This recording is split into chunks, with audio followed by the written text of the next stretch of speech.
Picture this, a continent long seen through the lens of division, conflict, and underdevelopment suddenly begins to shift. Borders soften, trade flows more freely, economies start to merge, and a shared identity begins to form. This is not fiction. This is the story slowly unfolding across Africa. The idea of a united Africa, once a distant Pan-African dream, is now edging closer to reality. And with it comes the possibility of something extraordinary, the rise of a global economic superpower, not driven by one country, but by an entire continent united in purpose. Africa is home to 1.4 billion people, a population that's expected to double by 2050. That means 1 in 4 people on Earth will be African within the next few decades. It's the youngest continent by far, with a median age of under 20. That youth, if harnessed properly, could become the greatest human capital engine the world has ever seen. A continent rich in natural resources, cultural diversity, and entrepreneurial spirit now finds itself standing at a unique crossroad. The dream of unity has always been powerful, but now it's not just about identity or pride. It's about economic power, regional influence, and global transformation. The African Continental Free Trade Area, or AFCFTA, is the cornerstone of this vision. Launched in 2021, it's the largest free trade zone in the world by number of participating countries. The aim is simple yet bold: remove tariffs, standardize regulations, and allow goods, services, and people to move freely across borders. If fully implemented, the AFCFTA could lift over 30 million people out of poverty, increase intra-African trade by more than 50%, and generate an additional $450 billion in income by 2035. Imagine the ripple effect. Better roads connecting rural farmers to urban markets, regional factories supplying goods across borders, and a continent no longer reliant on external imports for its basic needs.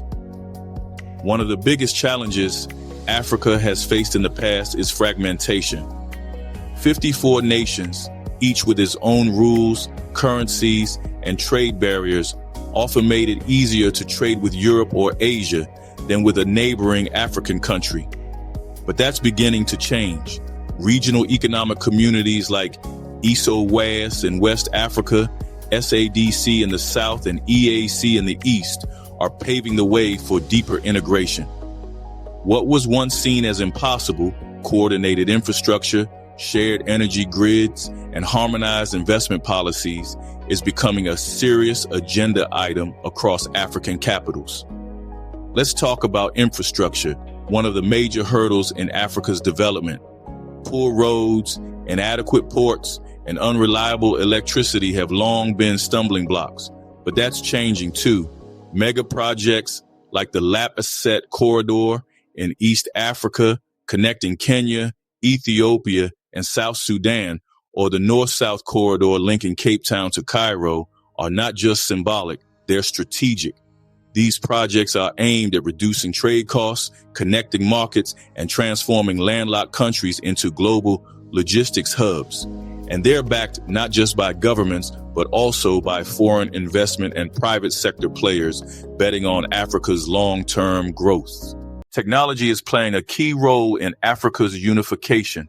Mobile money revolutionized the way Africans bank, starting with M-Pesa in Kenya and now spreading across the continent. Today, millions of Africans transact, save, and invest using just their phones. Fintech startups are bridging gaps in insurance, credit access, and investment. But more importantly, digital technology is creating a shared ecosystem where young Africans from different countries can collaborate, trade ideas, and build together. Lagos, Nairobi, Kigali, and Cape Town are fast becoming global innovation hubs. As digital infrastructure grows, thanks to undersea cables, satellite internet, and homegrown platforms, the continent's connectivity is no longer just a dream. It's a digital bridge linking Africans across languages and regions. But Economic unification isn't just about trade and technology, it's about mindset. A new generation of Africans is growing up with a Pan-African identity. They see beyond colonial borders. They speak multiple languages. They collaborate across cultures. They share common challenges: youth unemployment, climate change, social inequality, and more importantly, they see common solutions. Music, fashion, film, and sports are creating a shared culture that binds people from Dakar to Durban, from Cairo to Cape Town.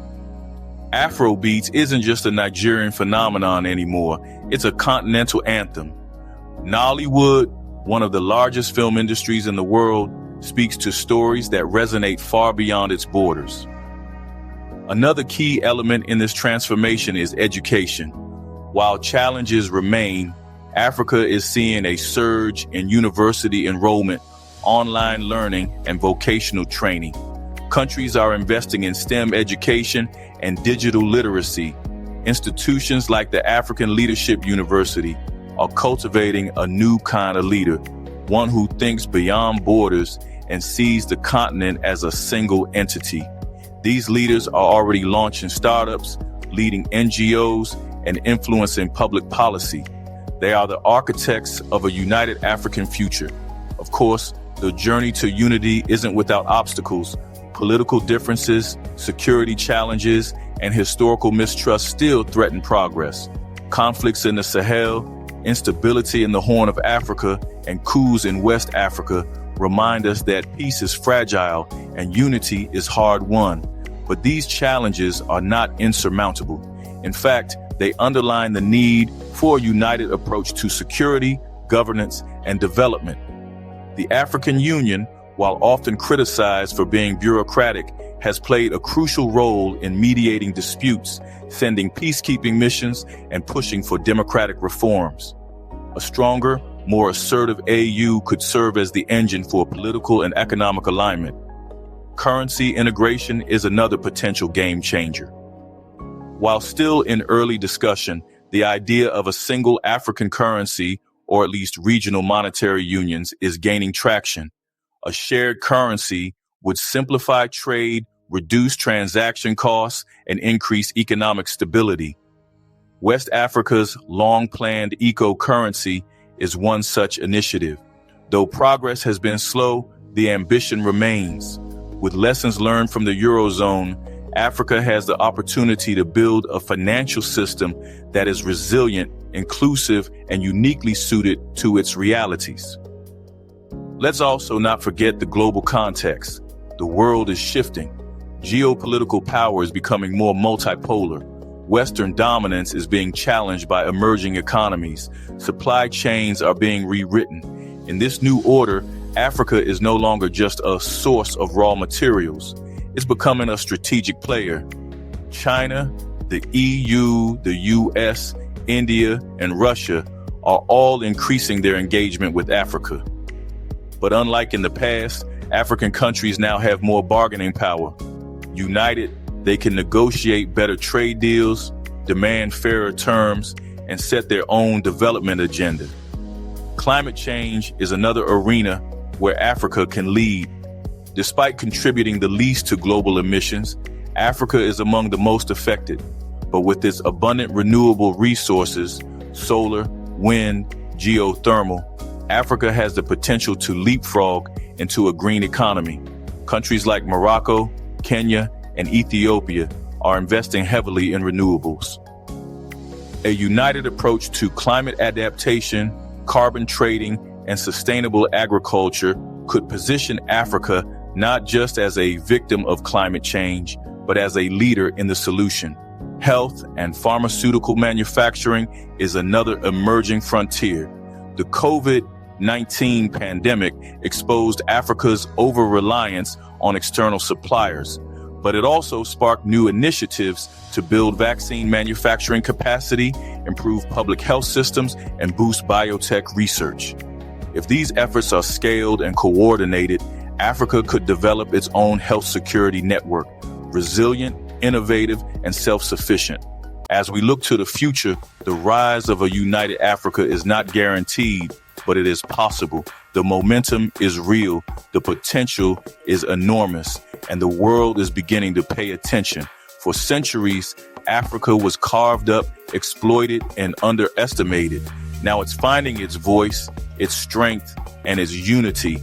The question is not whether Africa can become an economic superpower. The real question is when, and how fast can its people, leaders, and institutions align to make it happen. The rise of a united Africa isn't just about economics. It's about dignity, self-determination, and rewriting the narrative. It's about a continent that no longer waits for aid, but builds its own future. It's about turning shared challenges into collective opportunity. And it's about showing the world that when 1 billion people move together, they don't just catch up, they lead. Africa's time isn't coming, it's already here. The only thing left is to walk the road together. And when that happens, the world will witness not just the rise of a continent, but the birth of a global superpower.